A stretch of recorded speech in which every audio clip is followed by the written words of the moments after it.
Anh cái thiên mà nung đau tôi trong kìa con.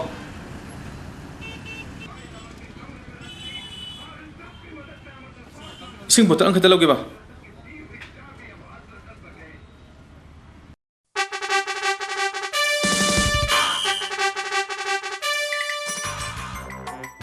Mana masing na har sai, har na mi sai, mi na paisa sai, paisa na wayel sai. Wayel sa thokraba, wayel leitraba leipakta, matu sonbi nupi gi mapok leigadra. Never, never, never. Asigumba tanja asida. Nangna 이래이박 이름담 레카탄 망암가드라 레카탄의 징타바야브라 Never Never 호이 호이 지르기로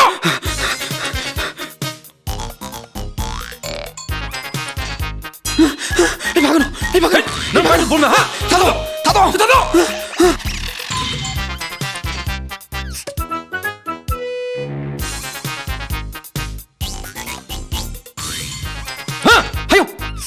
나 바지 몰라봐.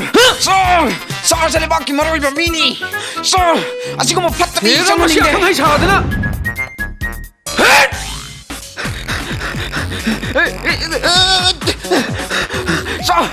자, 빨리 내기도 볼만들어. 볼만들어. 제발요. 저거는. 뭐도 있나? 뭐도 볼만들어. 와이쿠. 하, 와이쿠. 낙부저리바 마마부. 비북 눅나 레이딩이다. 마똥 로이나 짜토키 다이방 파우람다이다. 다이방 파우르클그나. 아마나 아마보 행진나봐야 되는 바 찡터나이.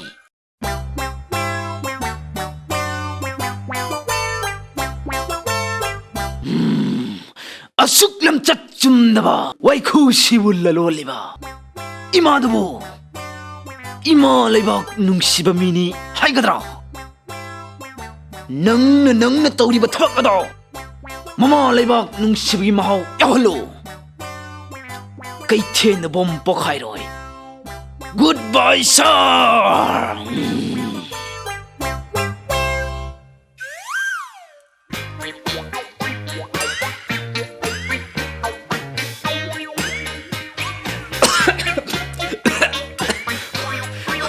와이쿠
Nangi nungshir manglandura laksage.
Nangi wakhalgi tai mangdu de tin jage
organizer ni Oh mana, jam ngai jam isai je tap jam ngai jagre.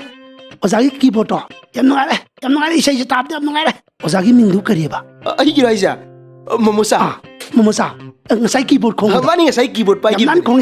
Jam ngai. tagat pirek yam nungai si Ozagi matang yani ai introduce tau sege sini ngasai guitar pai bi gi bido tampa Tam phazao. Oza tam phazao gi gitar phazal lili ko. Madu taba jam ngai. koi drummer nanau Kari ming ba. Khona na. Nang drum di phazare. Nang si yaar ba.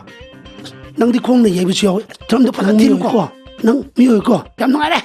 koi ngasai saxophone pai bi gi ba koi myam gi music director ni mangal Oza mangan budi kaji khangje. Oza budi khangje ko. Oza. Asibun nu para nu piro. kai nu pi ko myam gi si double CW. Jam ngai ka sai sin. Oza, sang kon bi sing gi mingam ta. koi sek bi ni koi miss likla Likla. miss memisa Mingsa. Loi phazai. Sang pi gi chu phazai. CW gi chu phazai. Loi phazai. Oza gi chu phazai. Akhoi na naw gi drum khutin. Aduga oza gi music pibir bi sing loi phazai. Asu phazaro maya to bir ba myam se. Ticket amat kak to wand. Kaino ne haisibo? Free ngak tane. Oh, nang nang sage ngangi sidi paisa taw hairak na bani ne. Adu wana tena. Light sound mayam singa se. Ai khoi paisa am ta pi da ba yaroi. Aduna ne paisa am ta ta ba yaroi haisini. Akhoi di songi channa michina pe yangak pa matau leiba mak to hairak podo. Ai wanda oirbai ningi ni ne. Nungai jerim ni, sak jerim ni ne. Adubu noise mina masa mau khangde ticket amat kakte. Mina khangna ba han hona go. Lamsita di phau ta di mina ticket kakpi da bane. Yana drobo, pesa tau yana drobo. koi su hui jara mi cha gi ne kai no ne Kari hari no ba. Lau ya dribsine ne ngasai di honarib ni lau ya dribsine. Dia chalo adu di. Chase. Hei, ngako. Kairo ni thong ta. Sila ta ha. Sidi pun. Manga. se lising tau mani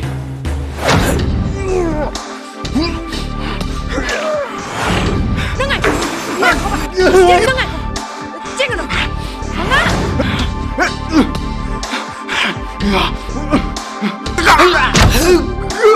Noi chenya ma. Noi hui jia chi ni lo. Zhao zi yi zhao. Zhao zi yi zhao.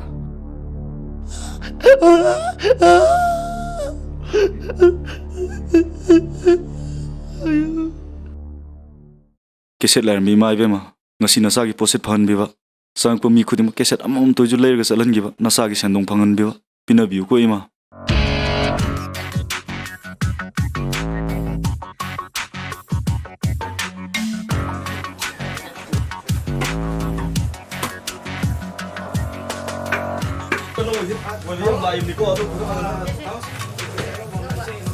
Lai anu mulai yang preserve hidup ni. Di mana sih lagi kerja ni? Beli yang mereka set mulai hari singgian tu. Keset kira masing sana ni kok keset counter. Di mana kerja punya tu yang kerja ada mana tu membaca tu. Ada surat kena pasal tu.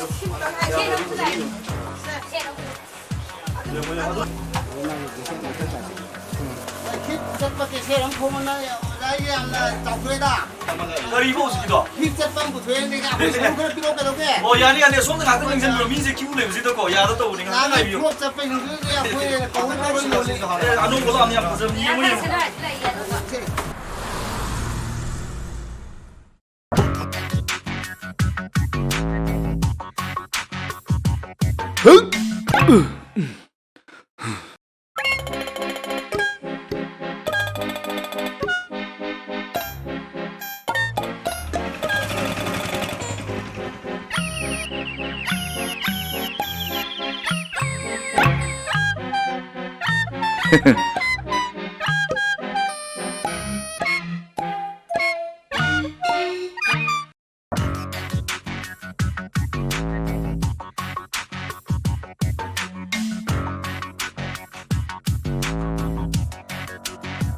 Mangal. Mangal! Mangal! Mangal! Mangal! Mangal! Mangal!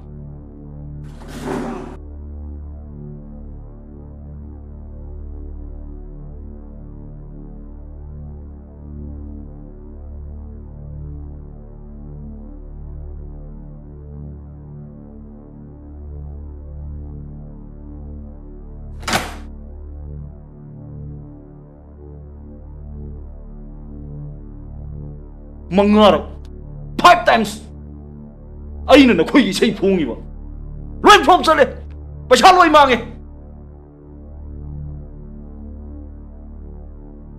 program chalaga paisa pirak le noi mi khana ga le dai khanani yam khanani noi moina horok pane noi na sei bai sei ku sak sibu chak chabu phangki ro mi na phongi ba kese se mo super hit pura hit lakh अम चाय लोही अनि चाय लोही सी demand फजन लाइग्रबा mean सही बै सही न कमानी सही nova से नुजु नै नोबा नंगजु नै नोबा नंगजु नै नोबा से सी नै नोबा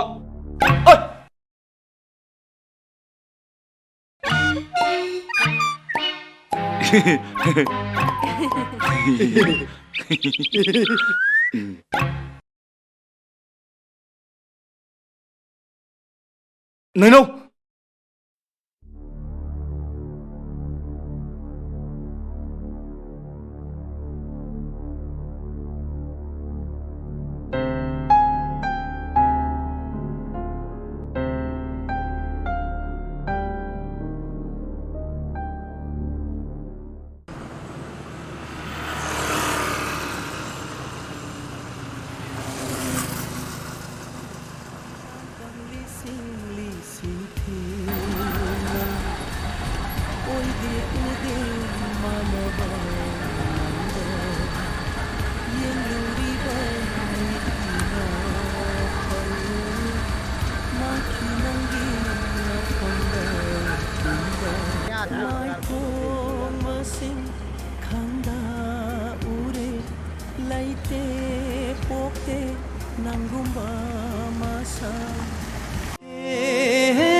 खुसेम नोने उहल्लीबा हैगी मिता सुके केदा निंथी जबी नंगसे ऐगी कनानो सुके केदा निंथी जबी नंगसे ऐगी कनानो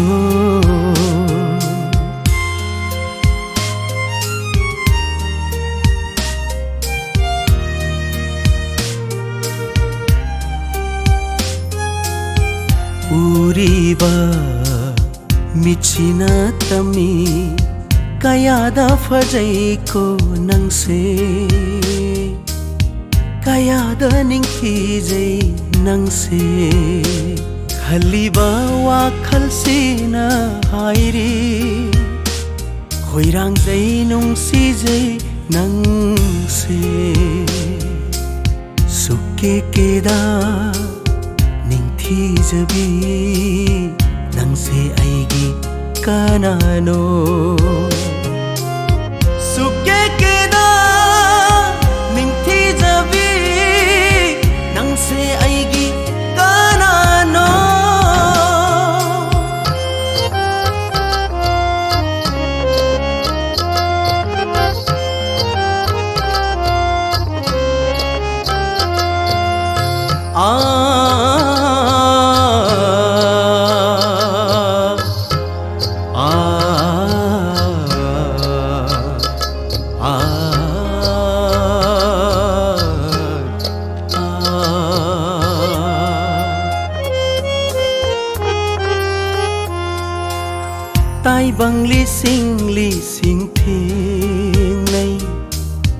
oide ude manava nanga yengluriba mitki na pal mangki nangi na famda pumba mai thong masing khangda ure laite pokte nangumba masa yenglaroi ngamde nangbu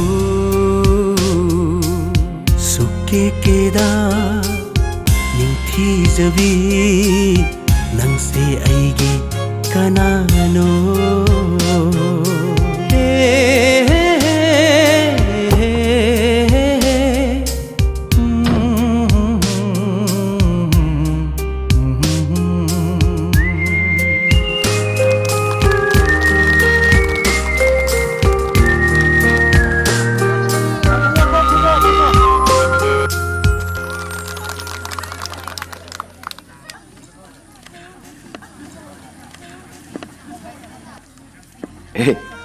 Fazabra. Yam fazagre. Mayam yam Ibu thagan. koro. Mama. Fazagre dan. Isa isa isa. Ibungo di ngasidagi ne. Power da bani ibungo. Ai khoi khongi ne. Mai ni nang power ko ibungo. Power. Ibungo nang power ko ibungo nang. Mama moi thaujalagi ai minute tin mangam boy chagi mam. Naupia, nausa, noi ni chalamo. Pabung na hanga gane. Ekhoi isai ta de hayu ko. Ichi di kai da hugdoi ba. Wam ta hangu ge tawne ba. Pabung na chai ni punna chatminagrase. Sauro he. Noi ni chalamo ba. Kaino hangdoi ba. Hangminaruse. Aikhoi ngai bige ba. Chathoe. Bak lo tha bu. Aina hangdoi wa ji noi kaino khangbro. Noi am taning bro. Nasi gi program da yauge. Namai dui kai dro. Chalo hai.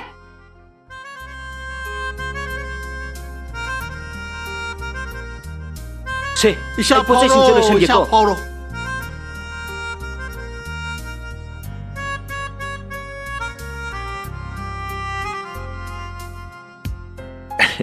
Isai Fazabra. Phaje. Nangi sei mek se. Isai me ke doroge. Suke ke dana ningthi jabi kaina. Nang di fazana bu paramine. Mayek se kana ne ibno. Ayibdo masak khangningi. Ai bani kaino. Sum ko samani da. Nang ne ibe se ko. As mane wani. Yam haina. Hai babu dinate da. Sum pangi iri jani. Kana buno nangna suke ke dana ningthi jabi haido. Ha. Chumna khumu ko. Nangi sei mek se. Aibu wakhan yam khalale. Nangna ke dana phajana uri banu pido. Madu kanano. Ha. Asibu wang ne na ba. He. Nang phau dore kaina namina nai sui jano. Namit to nauri kap thok jani. As fazai ning thi jai habu to am saw di sakthi bi ka de harau dori ne. Nang di ke do fajar me.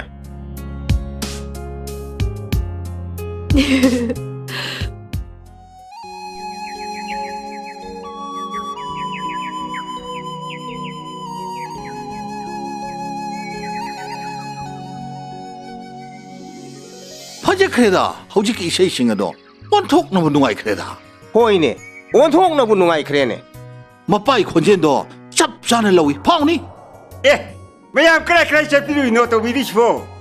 Ibai, lampak sida isai taru ribani ne. Nakoi yu taru burane. Khun pumna makki mi loi na isai tarim ni ne. Ibai hoidi thaba si phagi basina isai ga tabi bote ne. Ai su tagi na lai ni ne. Loi khre da ibai. Mi bu kaya yam tinge ne.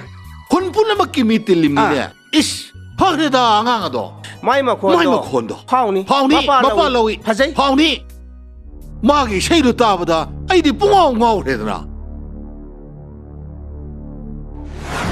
Ông kai chi ko. Da ko ro. Nang nei sai menu sinu si basa ise nang bu yu thak bro.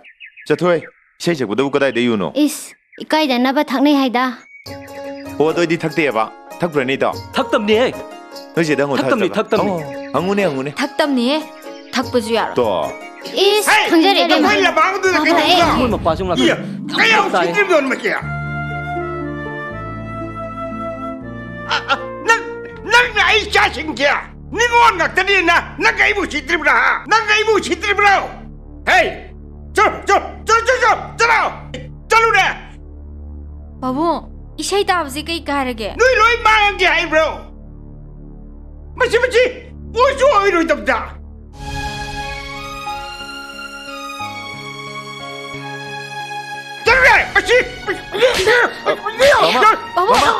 Mama, ai kurum jari. Mama, ai kurum jari mama. Mama, ai adumai to binoba. Mama, adumai to binoba. Mama, ai kurum jari mama. Mama, mama, ai kurum jari.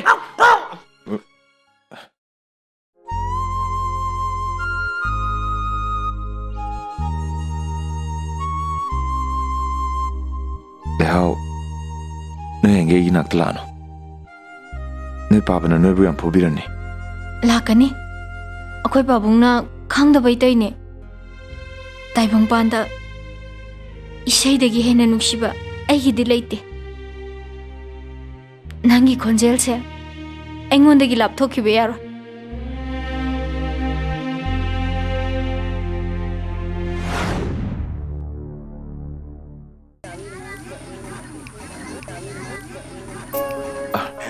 Mama. Nang mama mu warau nu hai. Oh. Isai loi ro bro. Loi ki dang ari. Hey, lo. Hey, nang ngam phau ni hey. Bayam chan ki punu mak to. Nang ki sei je phajai de loi ngai ki. Mama. Mama mati am ta ge. Mama yo jida sakhi. Hoji sakhi du ne. Chau. Mama ta ge ba. Ai bu. Maru di ai ni ne. Chau de ta ge ne. Chau. Ai na hai bani chak de ya di ne. Chau.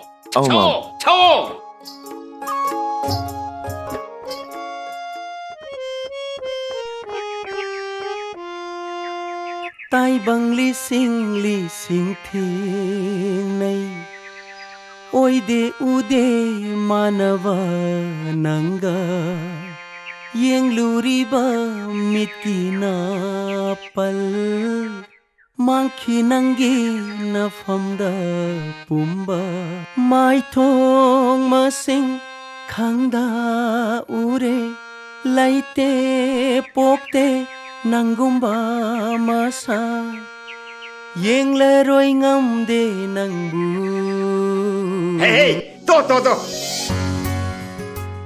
Hey, koro nangi sei me khe ai shu na pa ka ta na ge Hey, na khoi ni chu ta do. Na khoi ni chu ta do.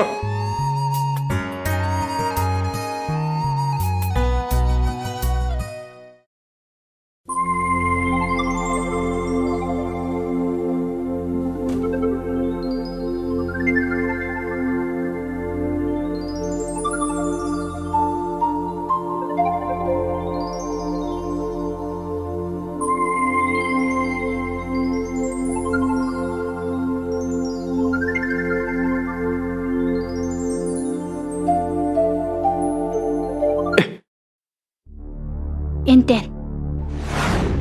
Biro.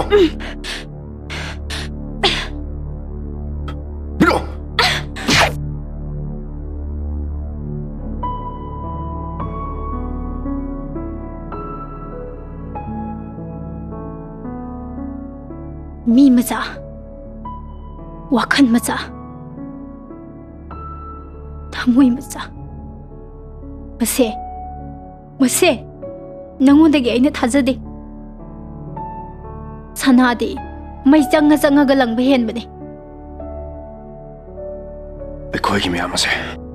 Mi bo appreciate tongde. Puran ba. Loktura ba. Mi ngakta. Chennai, Mumbai, Delhi da. Ining dam na ise chakram ba ise. Nang na mafam sida kari puri. Nang Manipuri ne. Ekoi Manipuri sai sakpa sing ne. Miyamna taning deli sengla haja sado. Nang isai sakta ba yada bane. Iram dabgi. Miyam asine he yadri phawa ekoi isai sakada bane. Pangan.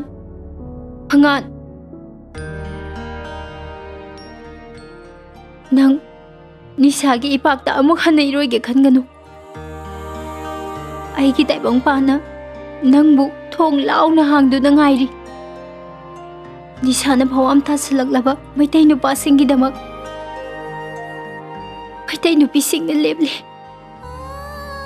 nang aphawba saisakba masoidana oidaba yadabani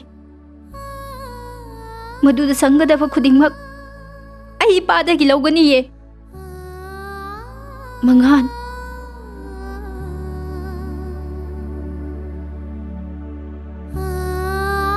mangan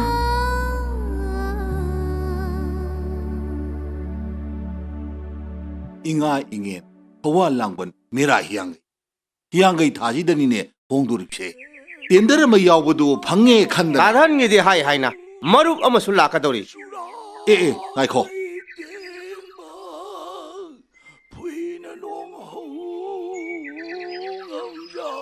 chayense isai torubadagi umang he mangida magi nupidusu wakhal leina dagi leikhidredo Ngai khone tada. Ibai sahel se pala sakpata haudik phauram ibani. Mina khonjel hatpani haibasibu yari ba warane. she ngaikho makhoi halaman singna hairambo wan she kwa chaba matamda chayendi kwa shwam chagalidana chunu taiba matamda angkot ki makho mado hekta chelaba madu happy jarabdi khonjense hekta mage angkot hari se nang lauba ngoro ngoba chunu man badro ho madu nati hairagana koling khagidra yoki koling do aduga morok yan sinaraba thumja chilaba aduga hai chaba matamda namag he charaba khonjen mange tada madu mabuk fattabagi wari ni da fattabal le maduna ni he taibang kumai le mi sha pumang mange na sha ana ba hok le dana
Papa. Papa. Inga pare papa. Tu. Isai so. Papa. Papa chan jagi si papa. Isai so. Se chan jagi si papa. Se cha. So. Ibai sai tage. Nang sai so. Ibai sai tage.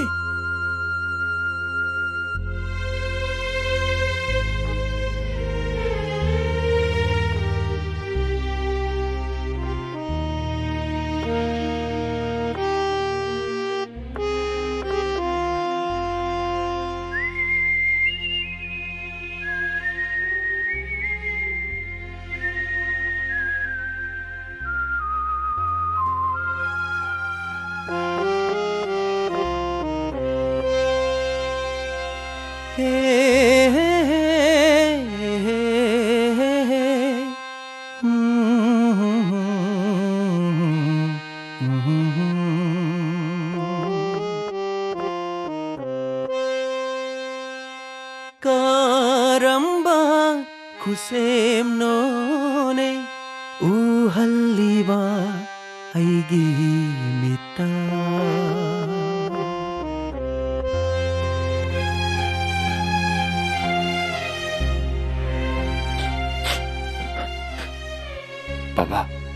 Baba, saksa to amuk saksla.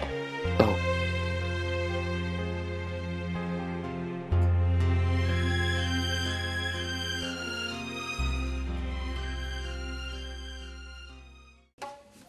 Tata Majao, nang gitar ko maday may tipong doon dari si Kayin. Nauksa. Mase, ipa ipuy khongul liribane.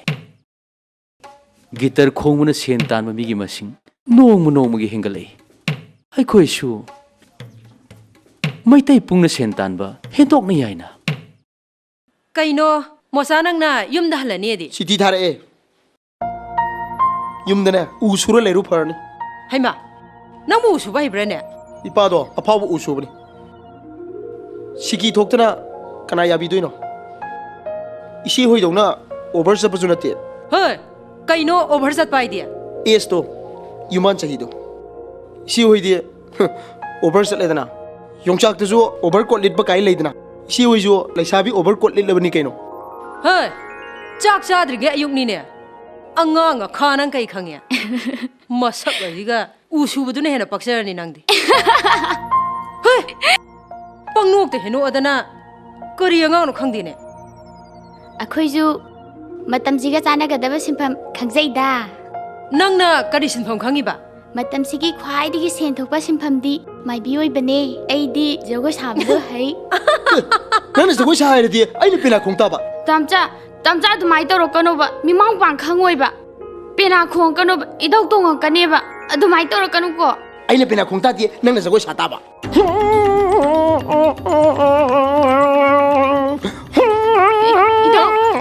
Please, adumai taro kanu bedo. Ido ki khopa chabuda na suda ne thara kanu do. Don't do like that. Please, Ido. Kaya da mana te ni yong. Masi khunam ne thajala.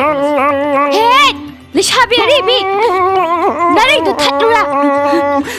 Ido wengon daga kari ka thaina ga sara dana. Tamocha, who is your girlfriend? I kind of girlfriend. I the single. Tamocha, what's your name? I Mosani Nido. Tamocha, I love you.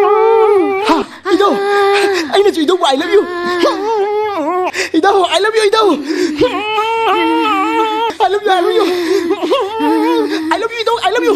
Masi khunam ne thajala. I love you. I love you. Idho. Nana gidi tayen tung khai lai je dabani na. Khukha oina thawan tajaragi. Idho. I love you. Idho. Mangan. Kale ga janu ne. Mangan. As.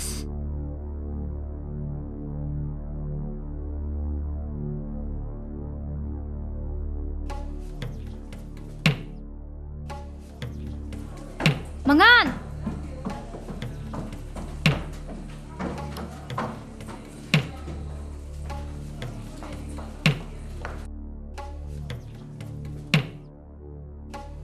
Isi dabali!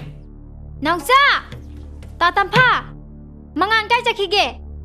Malay de haiba! Ay, dalaw hey.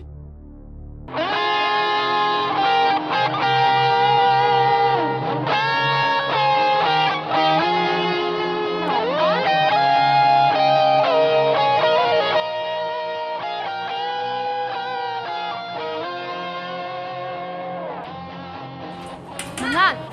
Mangan! Mangan! Mangan! Mangan! Mangan! Thongango. Mình phải Thongango ba. Mangan. Mangan! Thongango. Mangan! Si, thongango ba. Mangan! Mangan! Nga. Mangan. Thongango. Si, thongango ba. Mày thu hấp chân mo.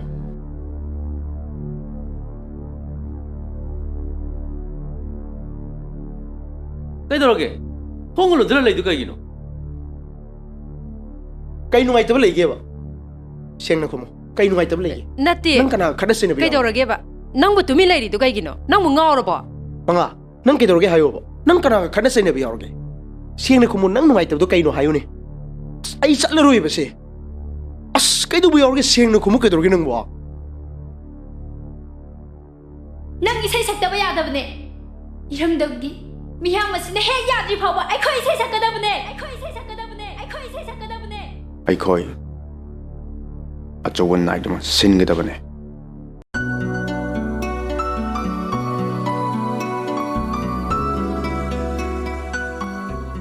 Ai khoi. Phau daba yadabane.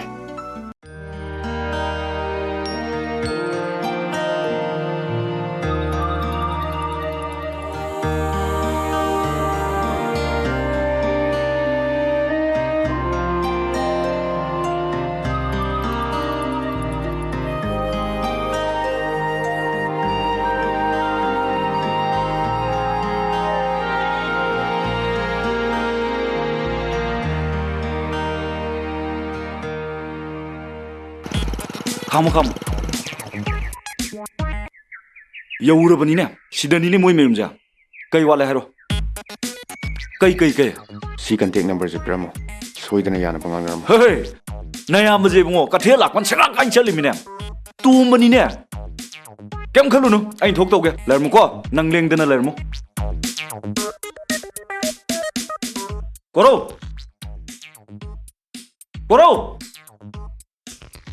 Pabung, korong leitro.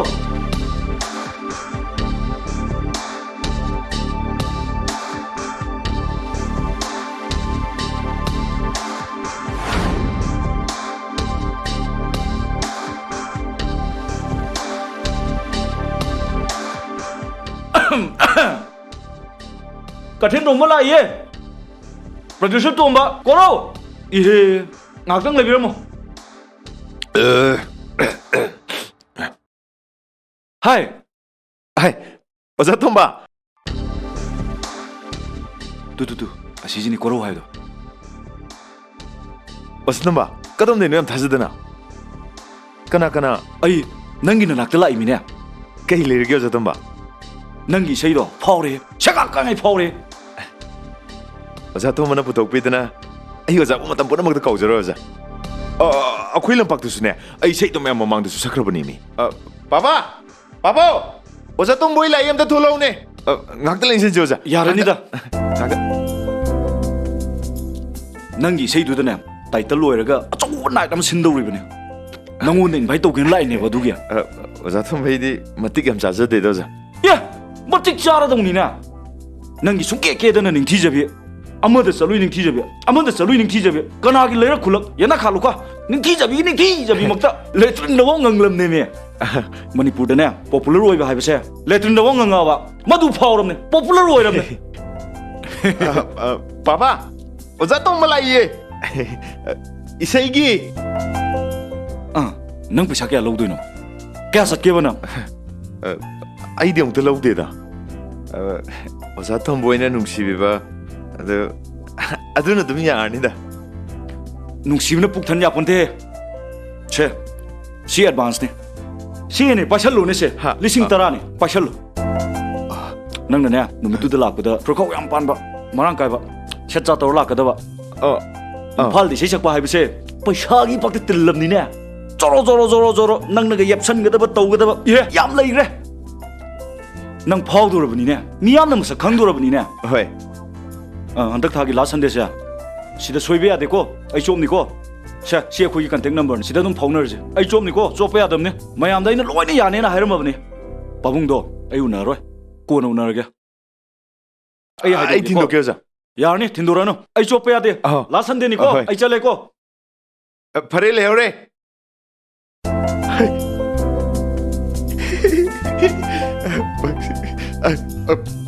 Papa, tu, zato malam ya, Pak. Isai ki hai malam ni nemi. Selfie mi tu Papa. Se Papa. Ai, maina hoi, le hoi dane. Ai mta tamu ki ke. Moju, pau se tar ka choi harau ni. Papa, ai tamu ki ko Papa.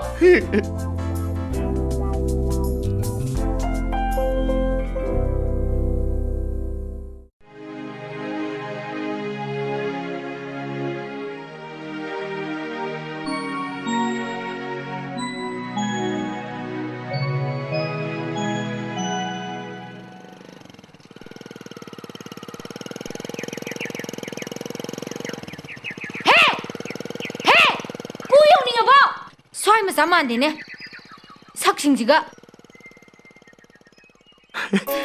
Maino ai impal da ki sei ne pala me ha oi be ro hai oi be ni me advance ka lai pirmam ne me lau ta mu lau le oi chau slow me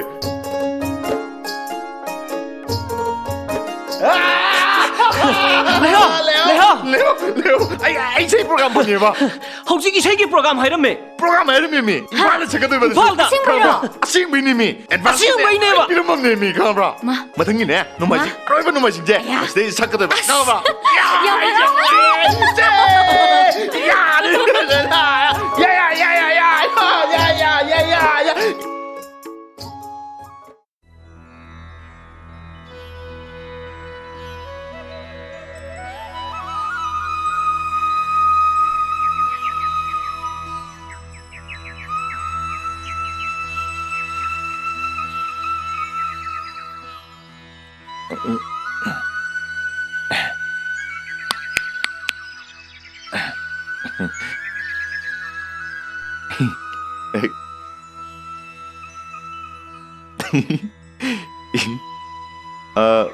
ahanba maktada tinbiriba punamokpu khurumjari aidi kasoi jaba natte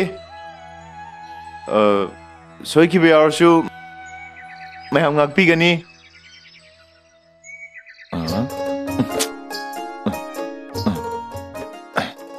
hello mayam punamak ai isai haujarage soiki punamak mayam punamakna ngakpinanaba miyamda sengdokjari as paktre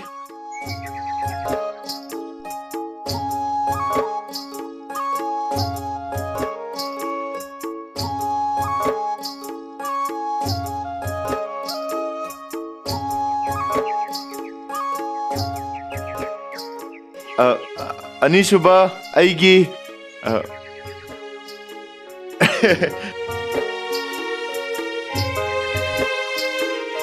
la Ima kaino he as ode khongmam chawde tu ki tawe is ngasai gai na tom toy ngai de di su tu tu de aduga ai changa kanda prap hekta khongbam jasalaktrini ne nang na ngamdradi tu buturamni horen isai mafam da di ai laisu lairoi mayam mamangda tujani nang leitradi asu am sexualida adu ardi section loro ai ngai khuni leo ngai khumi leo chidi leo sauba sungbak paktaba nangna saugan masina ba horen lau lak ne hai bro oi phone number am piram bani ne nang phone yak pra to si number se sim dana mo se to 961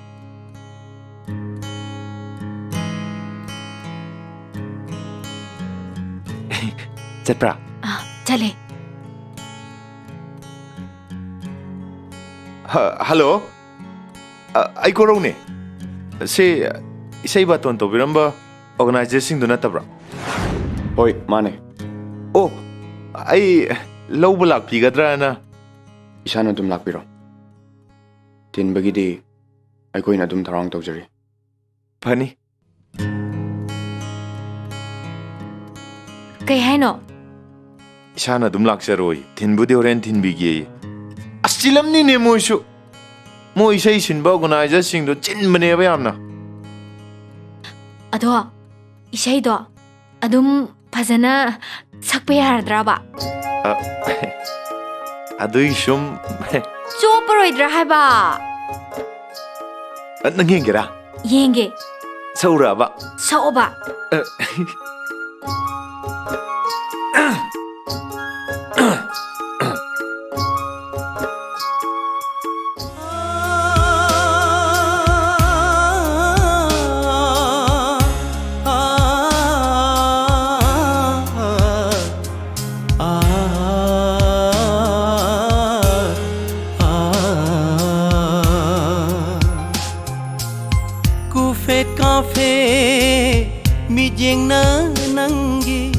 Karino chaliba pau kho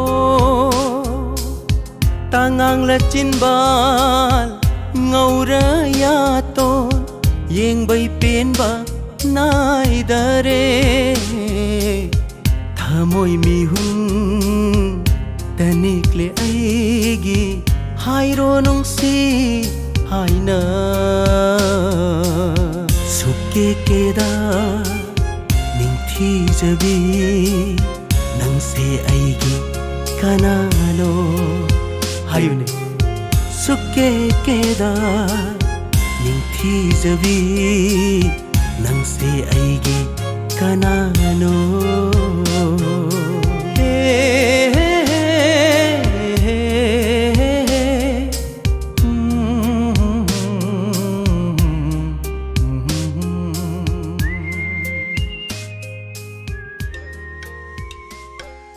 Papa, Papa, ai si jogi Papa.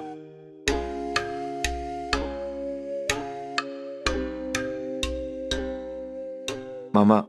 Yare. Mamoy me amna, ako Papa se mamoy me am sang na kita yang jembira mo. Hoida. Nang na phawa mo na pai ba si. Kun che phaw do ri ni ne. Mama ung cha jogi. Leo ung jogi. Pasal liam.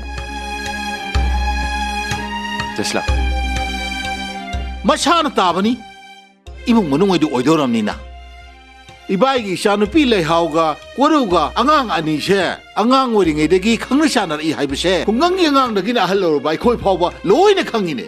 Lay haugdi khun sigi angrawadi gi wakar su oibani. Atopa khunda mayum pan khibada ai khoi gi mangjabani ne. Masana tabani ne. Koru no forum nina, isay sakrani. Mapana ba she, kanana she nabi.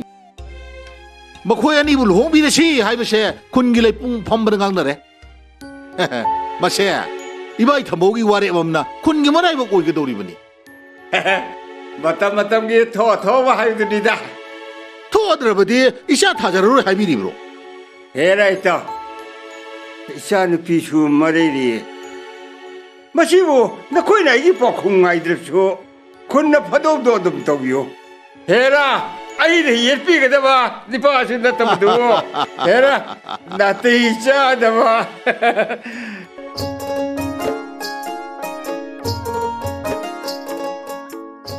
Bema, lehao gi leinam phajilu ko. Leinam do palan khiba yade ko. Koro she nongthi no mangdawa. Nangi atiyada mangan chum na thonji koi bema. Hoi mama, kungi athang ai hik tok saroi. Ibai shayan. Akhoi chalu ki ko. Bema, lehao. Kungang jakhol hansi. Mi phaba chawga si ko.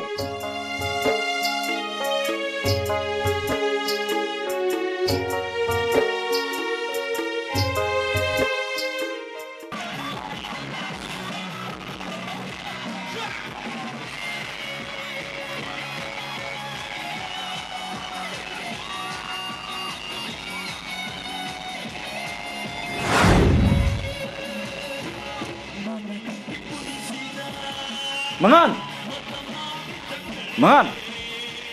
Hey, kay do lagi me? Hey, kari gino me? Ticket ki wai mo da sum. Ye, overcrowded already, booking close. Oh, yare close salo. Yare thamo ko. Hey, Mangan. Overcrowded success. Mi na pungtan thale changbam le phamuk lai tre Mangan. Ngai kho. Atai lai ri korau di. Pau phau na dru nang bo. Pung je a yaw ro ni nang bo. Nang ju phone am tu tok salo. Ai get ta ngai ro ge ko. Nang phone ang tu tok salu ko.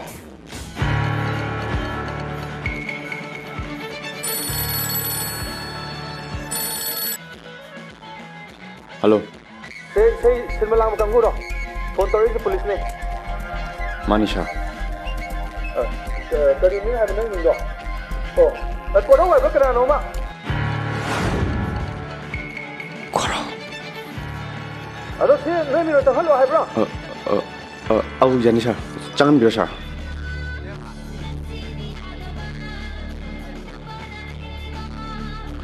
Koro.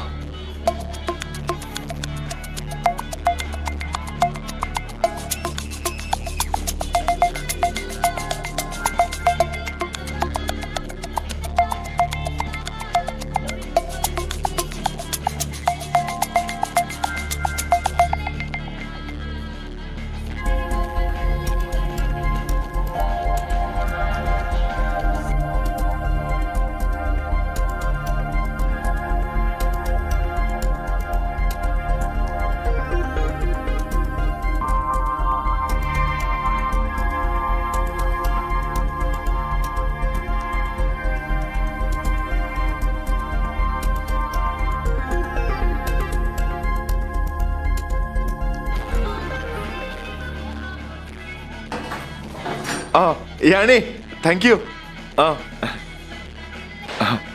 आई करो Oh, welcome. Lengsimbiyo. Sambiyo.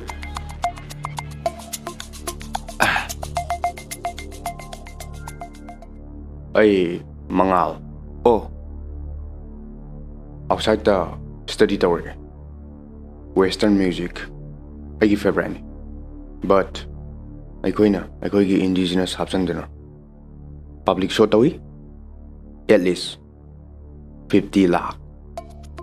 Kanglay isay kanglup. Gig. Aikoigi gig the investor. Not success. Miyam na yabo idri. Miyam na pamde. Adubo. Lupa amata thadadana. Kunja amana. That means corona. Miyam kita mo shumale. Wonderful. Adumo takachari. Congratulations. Thank you. Anyway. Natang pambiyo. Ay arrange samta tawjake. Oh.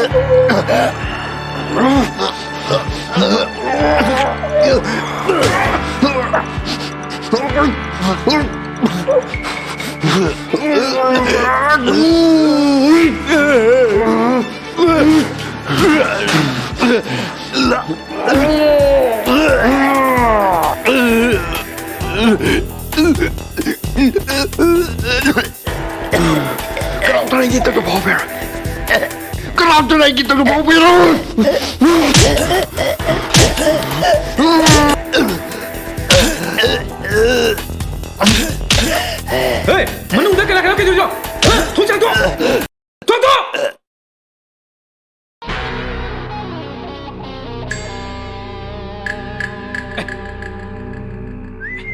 Hai, okey nak sekarang lagi.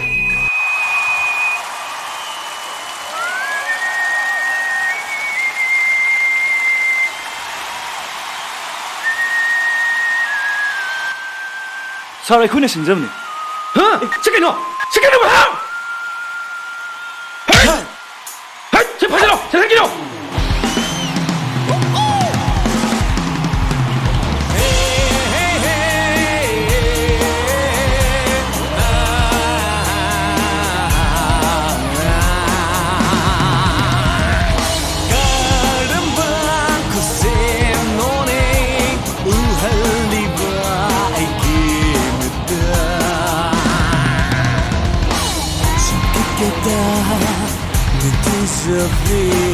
Nang say ay gikanan mo Sungkit kita Nang tijabi Nang say ay gikanan mo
고로부 요래 하이브라니 이bungo.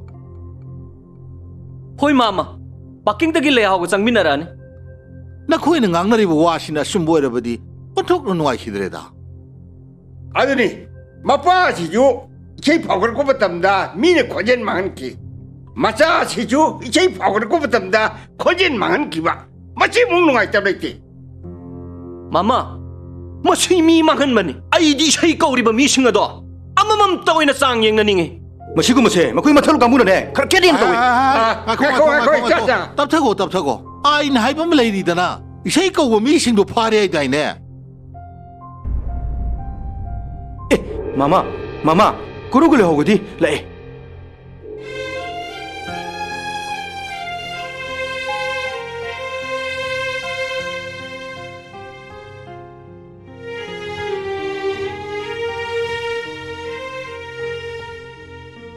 이브가 꼬라우 난 그라이 잘루게 난 나에 그라이 잘루게 난 레이터드나 이 바디 뜸마야 돼도 난 이 바보 누시더라고 라 이상상치라 이 바보 다게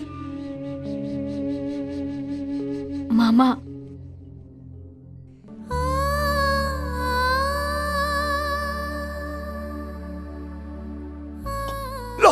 라오 이상상치 나와봐 이 바둥게 고로우세 이세 saknaroye 그리기 난 이 바보 누시더라고 까리기 너 이상 쇼이더리고 이 바보 바다할러리더라 마마 마기 고젤 토키드래 까나나로 미네 고젤 하도 삐크래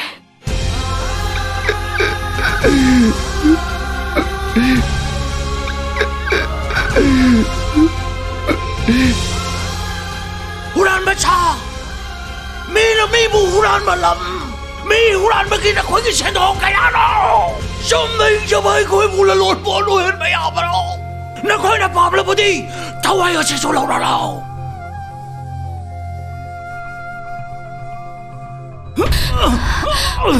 마마 가야 마마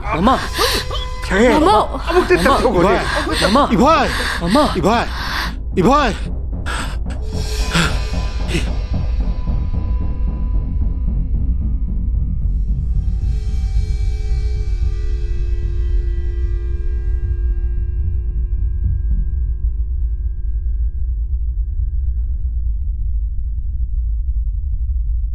이봉호 거로 바바시 야로이도리네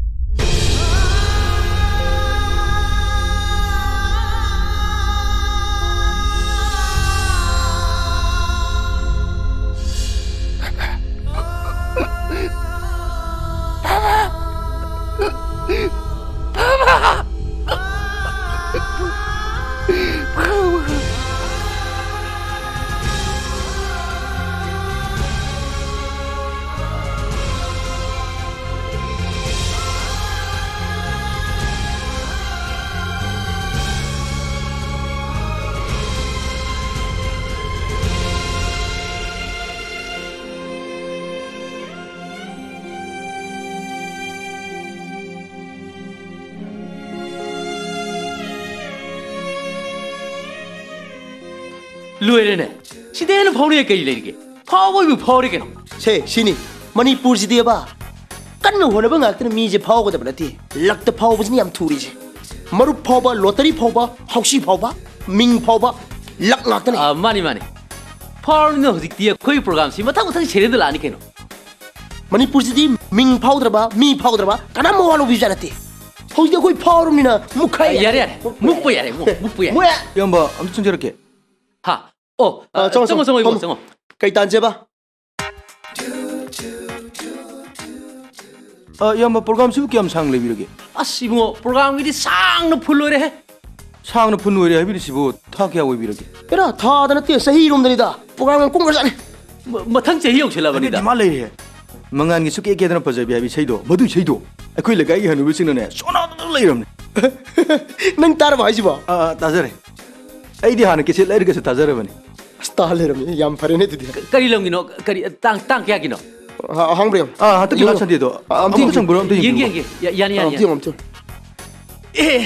ꯁꯤꯕꯨꯗꯤ China ꯍꯥꯡꯉꯦ ꯁꯤꯕꯨꯗꯤ China ꯍꯥꯡꯉꯦ ꯑꯗꯣ ꯑꯩꯅ advance ꯂꯥꯛꯇꯦꯅ ꯀꯛꯊꯠꯄꯅꯤ ꯅꯪ ꯀꯛꯊꯠꯂꯤꯔꯥ ꯌꯥꯝꯕ ꯑꯩ book ꯇꯧꯖꯔꯒꯦ ꯑꯩꯈꯣꯏ ꯑꯦꯗꯚꯥꯟꯁ ꯌꯥꯎꯗꯕ ꯄ꯭ꯔꯣꯒ꯭ꯔꯥꯝꯗꯤ ꯑꯩꯈꯣꯏ ꯕꯨꯛ ꯇꯧꯖꯗꯦ ꯑꯩꯈꯣꯏ ꯑꯦꯗꯚꯥꯟꯁ ꯌꯥꯎꯖꯔꯤ ꯀꯩꯅꯣ ꯑꯦꯗꯚꯥꯟꯁ ꯌꯥꯎꯋꯦ ꯑꯦꯗꯚꯥꯟꯁ ꯌꯥꯎꯔꯤꯌꯦ ꯑꯦꯗꯚꯥꯟꯁ ꯌꯥꯎꯔꯤꯌꯦ ꯇꯧꯁꯤ ꯔꯤꯁꯤꯞ ꯀꯥꯒꯦꯀꯣ ꯑꯁ ꯃꯥꯅ ꯄ꯭ꯔꯣꯒ꯭ꯔꯥꯝꯁꯦ ꯀꯛꯊꯠꯂꯝꯕꯩꯕꯣ ꯅꯪ ꯅꯔꯥꯏ ꯐꯔꯦ ꯑꯁ ꯑꯗꯨ ꯄ꯭ꯔꯣꯒ꯭ꯔꯥꯝꯗꯣ ꯐꯪꯗꯕꯗꯅꯦ ꯑꯩ ꯍꯅꯨꯕꯤ ꯃꯌꯥꯝꯅ ꯍꯥꯠꯈ꯭ꯔꯗꯕꯅꯤ ꯂꯥꯏꯕꯨꯡꯉꯣ ꯑꯩ ꯂꯥꯏꯕꯛ ꯐꯩꯍꯦ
ꯅꯪꯕꯨ ꯂꯥꯌꯦꯡꯕ ꯆꯠꯅꯕ ꯈꯨꯟ ꯃꯌꯥꯝ ꯄꯩꯁꯥ ꯈꯥꯏꯅꯔꯦ ꯃꯥꯅ ꯉꯝꯕ ꯂꯣꯏꯅ ꯍꯥꯞꯄꯛꯑꯦ ꯏꯕꯥꯅꯤ ꯏꯝꯐꯥꯜꯗ ꯂꯥꯌꯦꯡꯕ ꯆꯠꯇꯣꯏꯅꯦ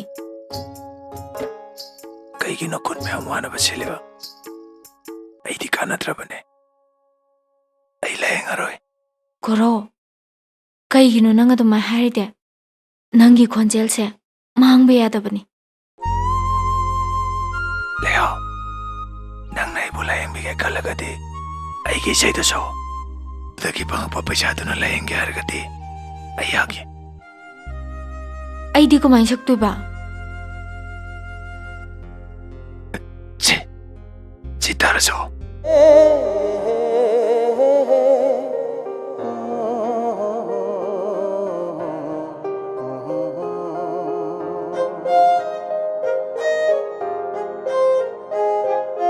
Karamba kusemnone uhalliba aigi mita sukke keda ningthi javi nangse aigi kanano sukke keda ningthi javi nangse aigi kanano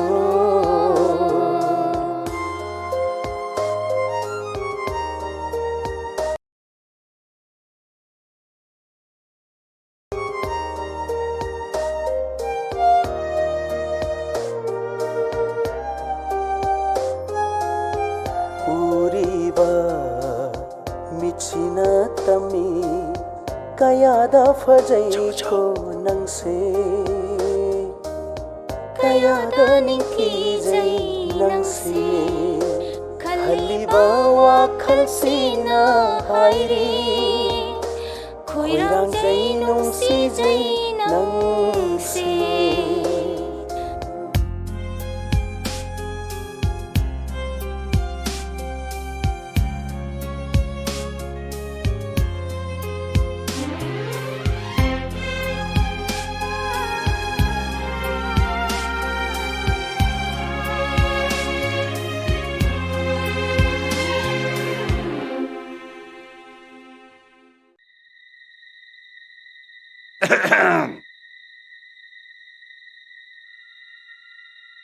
Hey, achoubiya, nang oire. Aidi sa lauda, hongdong ka changabarina, kaluredna. Hey, nang ho ko kaidori gene, tumdirone nango. May lakpa ngaibane. Hai, masima, hoye kami may bulak ni daw khangro. ai lâu xưa nó mà tầm ni yahu thiêng ni cô cho tomorrow nama nó ngang vi to nên nang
Nene, mamo thilaktre kai gino. As, noi mama ge wasidi sangba ko baga laite be ma. Adudi ine nang basta laira. Masina masame. La. Chango. Eh, kakalo ne. Kakalo. La. Pamu.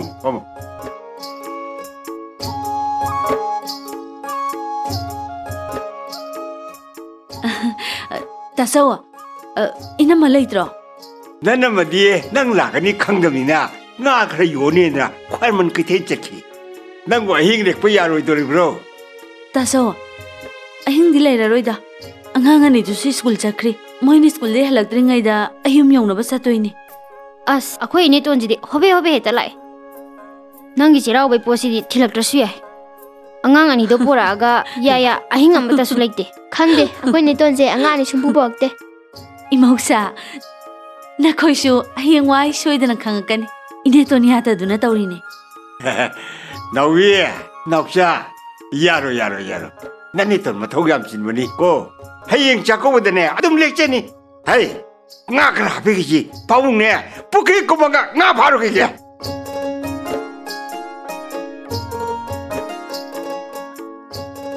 Nasidi. Ine, akhoi chedi da karo hojale ramgani ai kauge. Mabu angang sing lai taktrabo. Handakti phana koire lebliba. Kaidobage. Ine ton nang di taram khiro. Da koro gi mapa mam sendo laitrengo. Kamaina. Doctor na DBP stock ne hai. Kaino ni haisibo. Ine ton iche lai.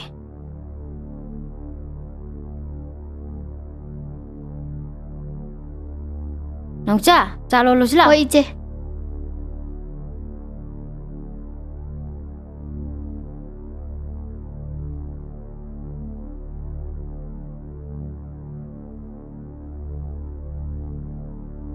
Bima, Dehao. Tada se eleitre she chumabro. Chummi ne ton. Kamaina no ne harsibo. Koraudo. Impal de isei chatlubani. Khana zainaba mathoktuna. Magi khanaudu soki. Ma khonjel thokidre.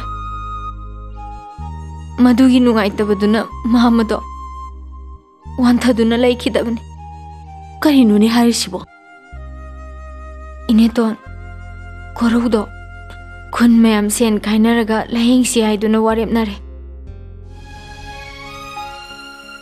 इनेतोन महाबु आइना इम्फालदा सोइदुना पोरकने इनेतोना आइगी इतेंग पांगबिउको करिगी पांगदनी अंगाउबिसिदी नंग मामोगी ममानबा मयामसु Larry अखोय मयाम तानरगा माबु फनबा लायेंगा लोइरेदना इनेतोन महागिने हाबदा कनाबु लैरिके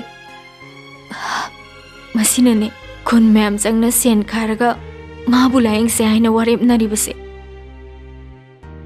अन्थोकना फख्रबा समख्रबा ngangnine ibima ai mabong ta unaningine he lao koro ko mem nang hakta changus lao hoi ine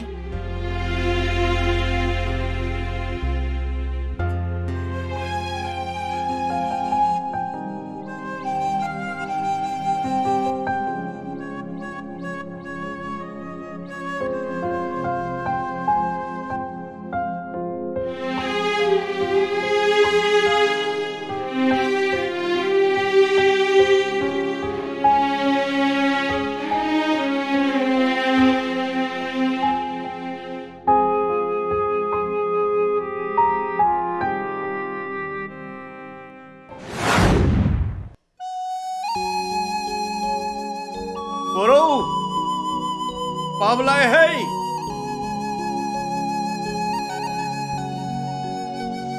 Sa por yaw mi shagi.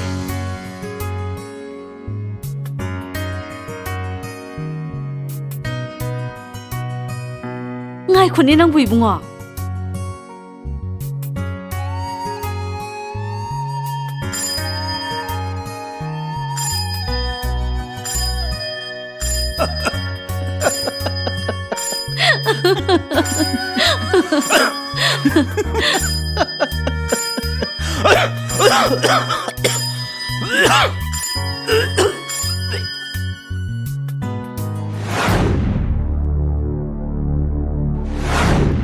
Hey, ibungo surana leiteng ba phuina nong ho Papa thiengreda iruja thosida jaba hey isai nang aroi hey phuina nong ho ngamja Papa se yare se iruja thosilo thiengreba ai pa ja toine ba tamna kum lao se Papa kai dorge Papa hey yare de Papa thiengre mi ai pa ja toine ba Sito asai dor Sito koi Papa gi ningai ji dine Siar ba hey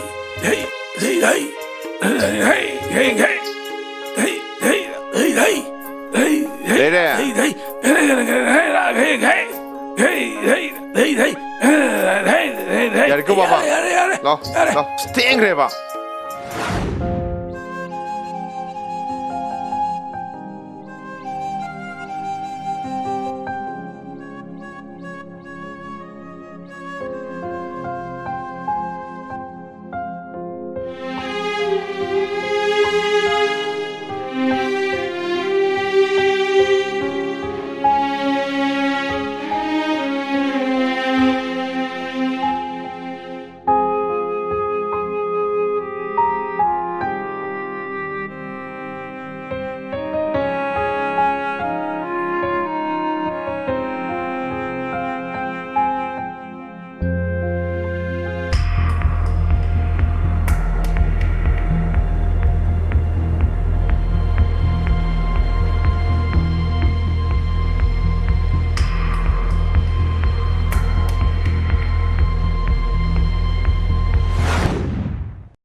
ꯁꯨꯡꯀꯤꯛꯀꯤꯗ ꯅꯤꯡꯊꯤꯖꯕ ꯅꯪꯁꯦ ꯑꯩꯒꯤ ꯀꯅꯥꯅꯣ ꯁꯨꯡꯀꯤꯛꯀꯤꯗ ꯅꯤꯡꯊꯤꯖꯕ